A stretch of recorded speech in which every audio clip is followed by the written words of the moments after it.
was reading these video home system cassettes, or as they're commonly known, VHS cassettes. This movie, for example, is called Toy Story. It's the story about toys. One toy in particular, the anthropomorphic and psychopathic Woody, a cowboy who decides to murder a newly arrived spaceman out of pure jealousy. Fun for the whole family. Wow! With a smart and sleek design, the video home system cassette represents the pinnacle of home video aesthetics. Wow! Now join us as we take a journey back 20 years to the creation of the VHS tape.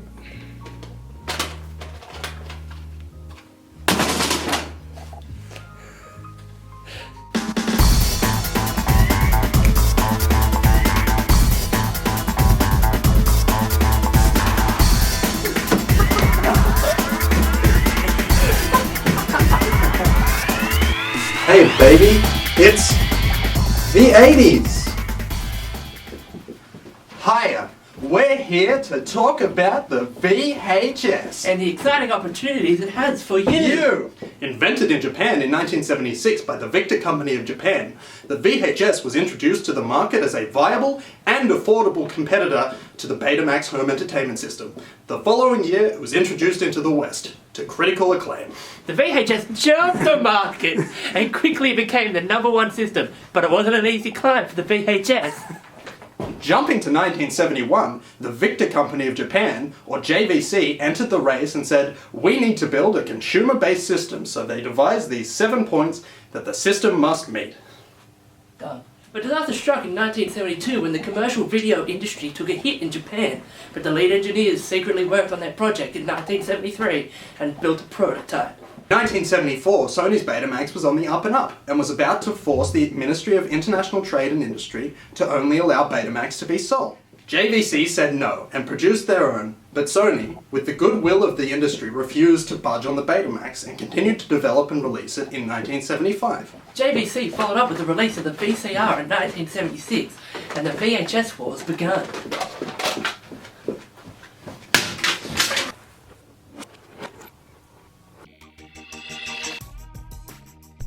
With all the competitors either dead or moved into obscurity, only 2 formats remained.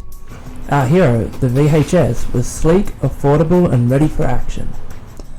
The villain was the Sony Betamax, who was ahead of the VHS, had higher quality in both video and sound, and seemed to outgun the VHS in every way. The VHS held its ground by both being cheaper and allowing for longer recording times.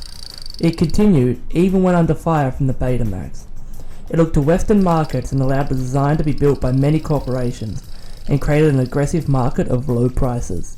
Betamax responded, but with a shorter runtime.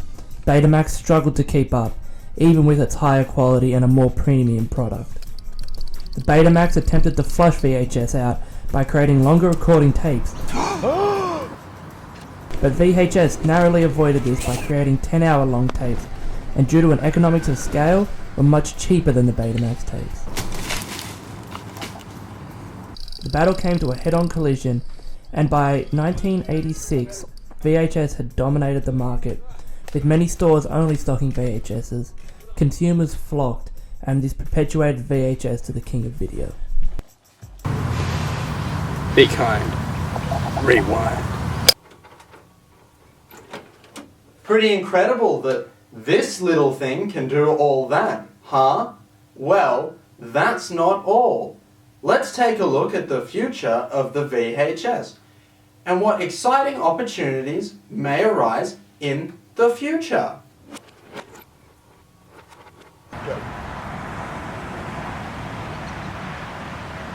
Welcome to the future, travelers. My name is HRDN. I am a historian and have gathered the largest collection of your human documentaries in the Southern Hemisphere. Tell me more about the great heroes of the 20th century. What can you tell me about the man you call John McClane? There was a Those are movies. They're not real. Do you not know what they are? They're fictional. They're fictional characters. Nonsense! These are precious documents that regale the tales of the heroes of the 20th century. Is there a chance we get a shirt? You know, maybe some pants or something. It's a little cold in the future. No! No? No? Okay. Okay, what do you have then? More VHS! Quickly! Come, I will show you my extensive collection of documentaries. Oh, okay, VHS. Alright, just follow him. I mean, he stayed naked in this field forever. Oh, we can follow him. Let's go. Welcome to my humble abode. What happened to the rest of mankind? So soon, humanity, or hubris-manity, as I like to call them, ha ha ha, were wiped out in 2002. It has been 2 years since then. 2004? Oh my god! I didn't think I would live this long. The great second home video war between the DVD and the VHS. It's like, what's a DVD? DVD is a small, compact disc that stores data such as movies and does not require to be rewound. Oh, that sounds like garbage. I'd never buy that. Yeah, no, I never. That doesn't sound. No, ridiculous. So you don't rewind it. It's just a disc. That's dumb. That's dumb. That's No, dumb. Not into it. Discs are stupid. Still no pants. Still no pants. Still my pants in the future.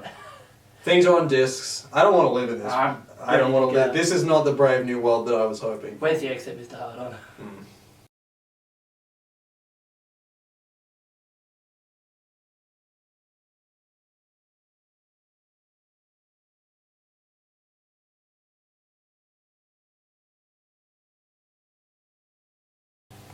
When I approached Bradley with the idea of doing a small film for Bcm240 on the history of VHS, he was hesitant, to say the least.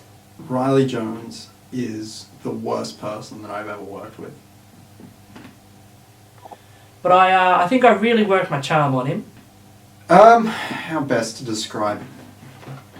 He is controlling and manipulative and just generally not a nice guy. But in all seriousness, it was a lot of fun working on this silly little video. He does just a perfect voice for the robot. It was just one of those things that was really clincher for the film. We spent way more on a dumb robot than any fiscally responsible adult ever should. You have a sweet robot costume and took way too long and way too much work. And you end up spending $19 a pop on stupid insulation stuff. We really did look into many topics in the history of the VHS, including the format wars, which was my writing part. I mostly wrote that. It was a bit of a struggle to research everything and try and compact it into an interesting, exciting way, but I really feel I personally nailed it. It was a lot of fun working on this video, and I had a lot of fun making it.